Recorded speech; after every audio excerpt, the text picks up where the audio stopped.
આજે કારતક સુદ 11 અજવાળી 11ની કથા હું આપ સર્વને શ્રવણ કરાવીશ। કારતક મહિનાની અજવાળી જે 11 છે, એકાદશી છે, એનું નામ પ્રબોધિની એકાદશી છે। એક વખત ભગવાન કૃષ્ણએ અર્જુનને કહ્યું છે કે હે અર્જુન, આજે હું તને પ્રબોધિની એકાદશીનું મહત્વ તથા વ્રત કરવાથી શું ફળ મળે છે એ બાબતની અંદર નારદજી તથા બ્રહ્માજી વચ્ચે જે સંવાદ થયો છે એ સંવાદની કથા હું તને સંભળાવું છું। હવે વિચાર તો કરો કે સાક્ષાત ભગવાન કૃષ્ણ અર્જુનને સમજાવી રહ્યા છે। ભગવાન કૃષ્ણએ અર્જુનજીને હંમેશના માટે એ જ આપ્યું છે કે જે અર્જુનજીના કલ્યાણ માટે હોય। એટલા માટે ભગવાન કૃષ્ણએ કીધેલી એક એક વસ્તુ જીવ માત્રના કલ્યાણ માટે છે। પ્રત્યેક હિન્દુ ધર્મની અંદર આસ્થા રાખવા વાળા વ્યક્તિને એકાદશીનું વ્રત કરવું એવું શાસ્ત્રોનો ઋષિમુનિઓનો આદેશ છે।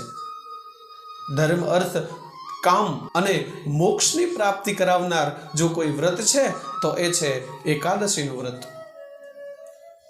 એક માસની અંદર સુદ તથા વદ આમ બંને 11 આવે છે। બંને એકાદશીનું મહત્વ એક સરખું છે।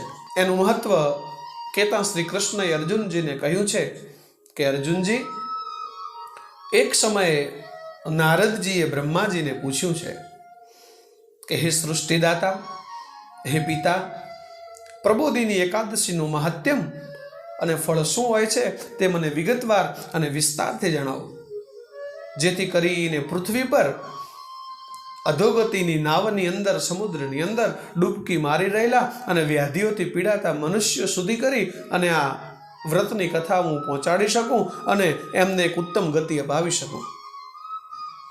આવું સાંભળીને રાજી થઈને બ્રહ્માજી બોલ્યા છે કે હે પુત્ર, જે વસ્તુ સ્વર્ગમાં મળવી દુર્લભ છે એ વસ્તુ કારતક સુદ એકાદશી કરવાથી એના ફળ સ્વરૂપે મળી જાય છે।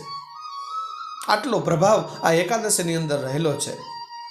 આ વ્રતના પ્રભાવથી પૂર્વ જન્મમાં કરેલા જાણે અજાણે અનેક જે ખરાબ કર્મો છે, આ ખરાબ કર્મો ક્ષણભરની અંદર બળીને ભસ્મીભૂત થઈ જાય છે।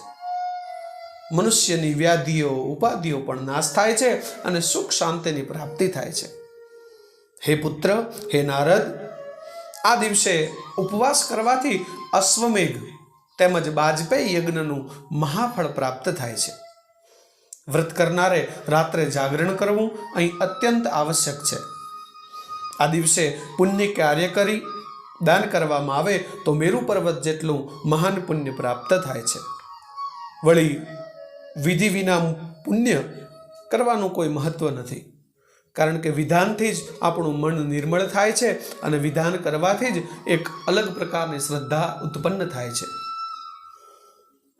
જેમ કે સંધ્યાદિ કર્મનો ત્યાગ કરનાર, બ્રહ્મચર્ય વ્રતનું પાલન ન કરનાર, ભ્રષ્ટ વ્યક્તિ, નાસ્તિક વ્યક્તિ અને શાસ્ત્ર પુરાણોની નિંદા કરનાર તેમજ કૃતજ્ઞ મનુષ્યોમાં ધર્મનો વાસ હોતો નથી। એટલા માટે કરી અને સદાચારી બની અને પછી કોઈ પણ વ્રત કરવામાં આવે તો જ એ ફળ આપનારું બને છે।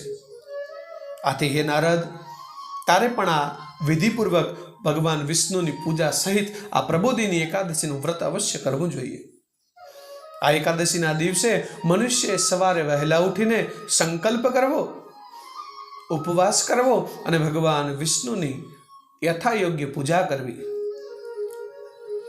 આવું કરવાથી આવાગમનના ચક્રમાંથી છુટકારો મળી જાય છે અને તુલસીના છોડની પણ પૂજા કરવી જોઈએ। જે મનુષ્યએ ચાતુર્માસના વ્રતમાં કોઈ પણ વસ્તુનો ત્યાગ કર્યો હોય તેણે આ દિવસથી એ વસ્તુ ગ્રહણ કરવી જોઈએ।